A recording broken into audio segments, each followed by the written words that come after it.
Welcome to Infant India's Education World. अस्सलामुअलैकुम बच्चों, कैसे हैं आप सब। उम्मीद करती हूँ खैरियत से होंगे। आज हम पढ़ेंगे उर्दू और पढ़ेंगे नज़्म मेरी पतंग। सुनो और दोहराओ। देखो मेरी पतंग कैसा है इसका रंग, देख उड़ने का ढंग, लोग सारे हैं दंग, जी में है ये उमंग, मैं उड़ूँ इसके संग। बच्चों, ये नज़्म किसके ऊपर है? पतंग के ऊपर है। देखो मेरी पतंग यानी क्या कह रहे हैं कि देखो मेरी पतंग कैसा है इसका रंग, यानी रंग बहुत अच्छा है। तो वो आपको बता रहे हैं कि देखो मेरी पतंग कैसा है इसका रंग। देख उड़ने का ढंग यानी वो कैसे उड़ रही है वो देखो।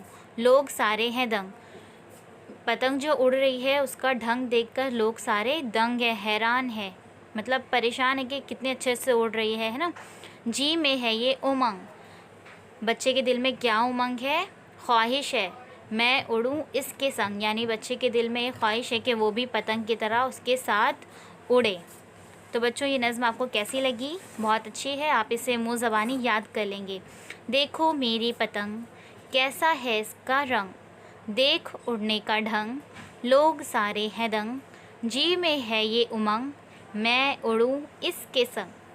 Please subscribe the channel and press the bell icon.